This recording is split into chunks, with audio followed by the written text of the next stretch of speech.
আসসালামু আলাইকুম। সবাই কেমন আছেন? আমি কিন্তু আলহামদুলিল্লাহ অনেক ভালো আছি। কারণ আমি এখন লালমনিরহাটের তিস্তা নদীতে আছি। এই যে দেখতে পাচ্ছেন এটা হলো তিস্তা ব্রিজ, আর এটা হলো পানি। আর এই যে এদিকে দেখতে পাচ্ছেন এটা হলো তিস্তার হলো রেল সেতুটা।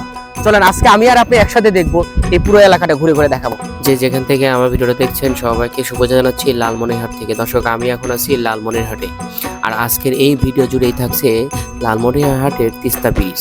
সেই সাথে থাকছে এইখানকার ইতিহাস, ঐতিহ্য গাথা, কিছু কথা। চলুন কথা না বাড়িয়ে ভিডিও শুরু করা যাক। আপনারা যারা রংপুর থেকে লালমনিরহাট কুড়িগ্রাম যেতে চান, যাওয়ার পথে এই চমৎকার জায়গাটা চোখে পড়বে। পর্দায় এখন যে জায়গাটা দেখছেন এটা হলো নদীর সাইডের একটি অংশ, আর এখানে আসলে অবশ্যই এরকম সুন্দর মাছ ধরার দৃশ্য আপনাদের চোখে পড়বে। আর এই সুন্দর জায়গাকে কেন্দ্র করে দুই পাশে অসংখ্য হোটেল রয়েছে, যে হোটেলগুলোতে আপনারা স্বল্প মূল্যে এই নদীর দেশীয় মাছ খেতে পারবেন। এবং এই নদীর দুই ধারে অসংখ্য দোকান রয়েছে, যেখান থেকে আপনারা স্বল্প মূল্যে খাবার কিনে খেতে পারবেন। এখন যে জায়গাটা দেখতে পাচ্ছেন এটা হলো নদীর পূর্ব পাড়ের একটা বেড়িবাঁধ, আর এই বেড়িবাঁধেই সুন্দরভাবে বসে থেকে উপভোগ করতে পারবেন ট্রেন যাওয়া এবং আসার সুন্দর মনোরম দৃশ্যটি।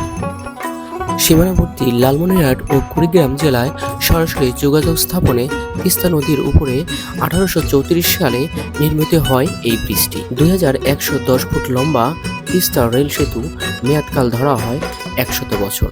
সেখান থেকেই কালের সাক্ষী হয়ে আজও আমাদের মাঝে দাঁড়িয়ে আছে। প্রতিদিন গড়ে প্রায় 20টি ট্রেন আসা যাওয়া করে এই ব্রিজ দিয়ে। 1968 সালে যান চলাচলের জন্য এই সেতুটি খুলে দেওয়া হয়।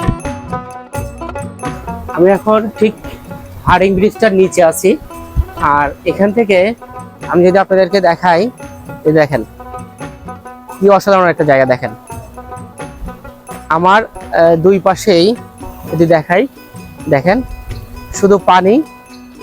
আর এই হলো ওই যে দূরে দেখতে পাচ্ছেন, ওইটা হলো পরিবহন চলাচলের ব্রিজ। ভ্রমণ পিপাসুদের জন্য এই জায়গাটা অন্যতম একটি স্থানে রূপ নিয়েছে। প্রিয় দর্শক, আমার এই ছোট্ট ভিডিওটি যদি আপনাদের একটু ভালো লাগে অবশ্যই একটা লাইক, কমেন্ট, শেয়ার করবেন।